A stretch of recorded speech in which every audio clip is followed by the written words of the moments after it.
shaampiyoonii waldorgommii ispoortii aadaa aanaalee godina Harargee lixaa hirmaachisee dorgomamu eegale. Waldorgommii shaampiyoonii ispoortii aadaa aanaalee godina Harargee lixaa guyyoota 4f magaalaa Cirootti gaggeeffamu sirni baniisaa bifa hawwataa fi haala adda ta'een eegaleera.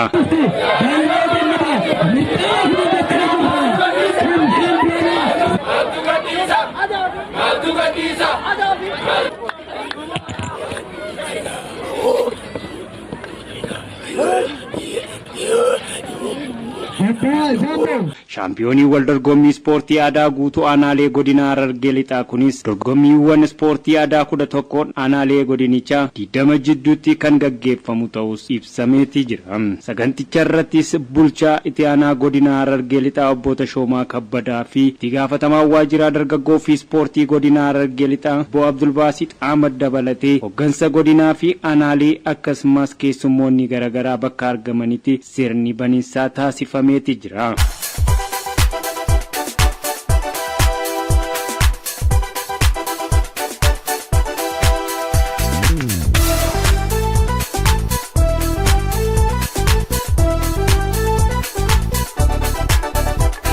Saganticha irratti haasawaa baniisaa kan taasisan bulchaan itti aanaa godina Harargee lixaa obbo Tashoomaa Kabbadaa waldorgommii shaampiyoonii ispoortii aadaa kunis kaayyoo moofi mo'atamoo osoo hin taane iddoo aadaa seenaa fi duudhaa hawaasa tokkotti mul'isuu fi dagaagu waan ta'eef waldorgommii ispoortii aadaa kun itti fufiinsaan gaggeeffamuun isaa murteessaa fi barbaachisaadhaas jedhan. Goota baay'eedhaaf akka dorgommii kanatti osoo hin laalamin akka gaggeeffamne taasifamaa ture jira.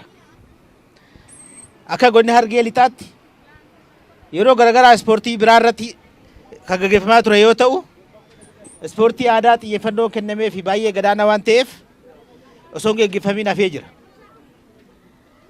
Kanaaf ispoortii tokko keessatti immoo ispoortiin aadaa xiyyeeffannoo guddaa kennamuudhaan sadarkaa godinaatti jalqabbii isaa jalqabnee jira. Kanaaf waldorgommiin aanaa fi aanaa gidduutti magaalaa fi magaalaa gidduutti magaalaa fi aanaa gidduutti gaggeeffamu kaayyoon guddaan isaa waldorgommii gidduu keessa gaggeeffamu akkuma jiru ta'e isin keessaa immoo taphattoota ciccimoo godina keenya bakka bu'anii Harargee lixaa bakka bu'anii godinaalee naannoo godinaalee biroo wajjin sadarkaa Oromiyaatti dorgoman filachuuf jechuudha. Kanaaf isinirraa wanni eegamu naamusa gaarii hirmaannaa gaarii xiyyeeffannoo ispoortii dhuftaniif kennitanii fi hunduu dorgomaa ta'e hunduu namni asirratti hirmaate hunduu injifataadha. Haa ta'u garuu namni hundi bakka bu'ee waan hin deemneef warra injifatoota keessaa injifatamaa filannee Harargee lixaa bakka bu'anii akka Oromiyaatti akka hirmaataniif jechuudha. Dorgomtoonnis ispoortii ammayyaaf bu'uurri ispoortii aadaa waan ta'eef tapha aadaa yeroo dheeraaf dagatamanii hafan mul'isuuf hojii eegalamee kana cimsuuf ammas xiyyeeffannoon irratti hojjetamuu akka qabus obbo Tashoomaan itti dabaluun himaniiru. Akkuma beekamu ispoortiin aadaa akka hundaa'u yeroo godhamu aadaa keenya duriitti deebina jennee haqa waloof mana murtii aadaa walgargaarsa walootiif immoo buusaa gonofaa karaa aadaatiin aadaa keenya hundeerraa badee ture iddootti deebisuudhaaf akka mootummaatti hojii guddaadha kan hojjetamaa jiru. Dabalataanis immoo ispoortiin aadaa kanaan dura hin beekamin kan dhokatee ture har'a xiyyeeffannoon kennameefi sadarkaa godinaatti sadarkaa naannoo Oromiyaatti ispoortii isaa bifa adda ta'een akka gaggeeffamu taasifamaa jira.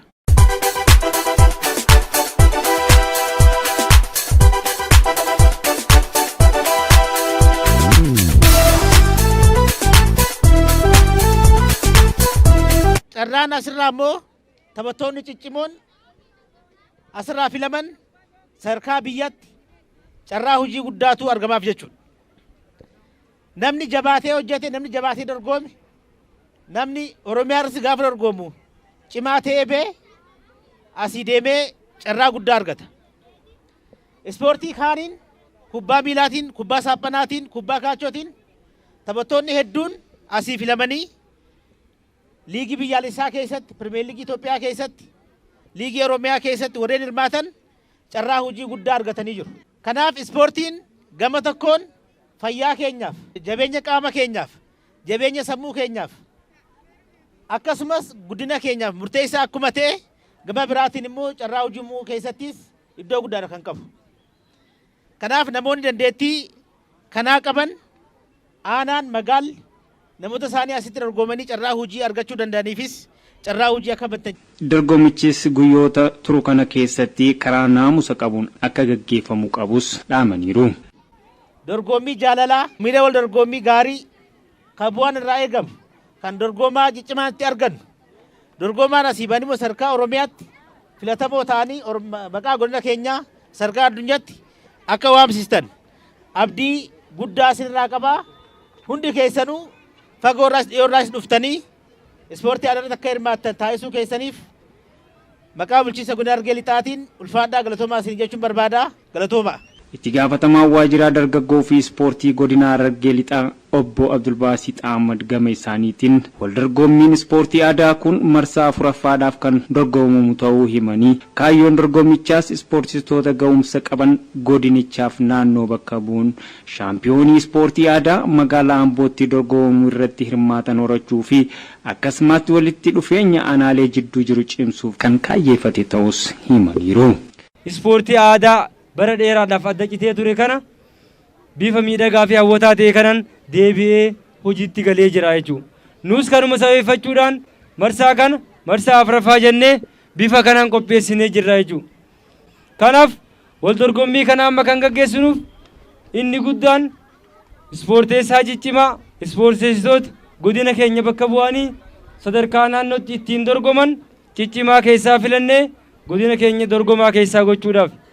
Akkuma amma argaa turre agarsiifni aadaa, nyaanni aadaa, uffanni aadaa bifa qalaan nu dhiyaatee ture kun aadaa keenya kan ganamaa san bifa kamiin akkaataa itti mul'ifachuu dandeenyu irratti inisheeshinii guddaa gama kanaan akka fudhannuuf fide jechuudha. Kanaaf wal dorgommiin aadaa marsaa kana gaggeessinu guyyaa 4f kan asirra turu yommuu ta'u gosa ispoortii 11tiin kan gaggeeffamu ta'a jechuudha. Ispoortiin aadaa baroota dheeraaf adda citee ture erga eegalee marsaa 4ffaadhaaf kan dorgomamu ta'uu kan himan obbo Abdulbaasit ispoortiin aadaa akkuma dorgommii ispoortii kamuu qaama hawaasaa ta'ee aadaa mul'isuu fi cimsuu keessatti ispoortii gahee olaanaa qabudhaas jedhan. Wal dorgommii kana yeroo qopheessinu tokkoffaa irratti aadaa keenya kan ittiin mul'isu, duudhaa keenya kan ittiin beeksifnu, kan ammoo cimina qaama keenyaatii fi wal'aansoo kan ittiin wal qabnu kan injifannee fi ittiin injifatamnudha jechuudha. Kana yeroo jennu ispoortiin aadaa akkuma ispoortii gosa kamiyyuu gama kamiinuu akka guddatu, akka dagaagu, akka ol bahee mul'atu gama kanaatiin nutis qooda nurraa eegamu bahachuutu nurraa eegama jechuudha. Tapha aadaa dur gaggeessaa turan bifa ammayyaa ta'een iddootti deebisuuf aanutaa fi gandoota keenya keessatti cimsine irratti hojjechuu qooda nurraa eegamu hunda bahachuu qabnas jedhan obbo Abdulbaasit. Ispoorteessitoota 230 ol asirratti hirmaachisuu dandeenya jira jechuudha. Agarsiisaa wajjin wal qabatee dorgommiidhaaf wajjin wal qabatee dorgomaa baay'ee asirratti hirmaachisuudhaaf yaalii kan goone ta'uu isaati jechuudha. Kanaaf yeroo dorgommii asirratti turru sa'aa qabnu wajjin akkaataa sagantaa keenyaatiin namni hundinuu naamusaan tasgabbiidhaan waan jiru waan nurraa eegamu bahannee akkaataa seera taphichi nu ilaaluun akkaataa seerri nu haa'uun sirriitti taphannee waan kana injifannee naamusaa fi tasgabbiidhaan keessaa bahuu qabna waa'uma jeesu ni dhaame.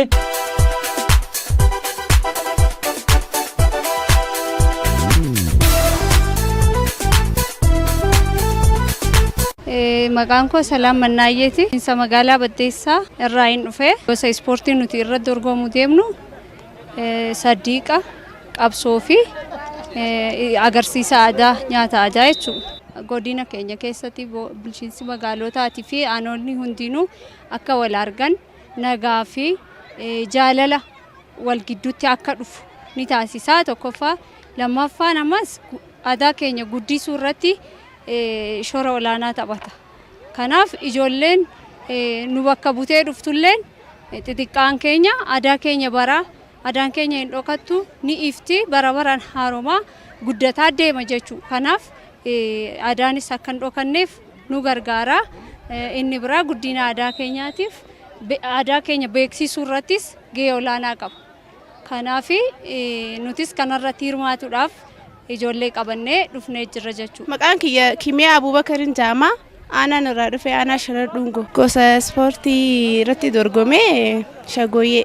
Aadaa duraan dhokotee aadaa keenya karaa ifatti baafnee aadaa keenya calaqqisnee akka uummanni Oromoo aadaa kanarraa baratu. Bakka aadaa keenya kan duraan dhokote san gara ifatti baasuuf jechuudha fuula duratti aadaa keenya cimsinee akka irratti hojjennu jechuudha. Beeksisuu calaqqisuu jechuudha. Saniif.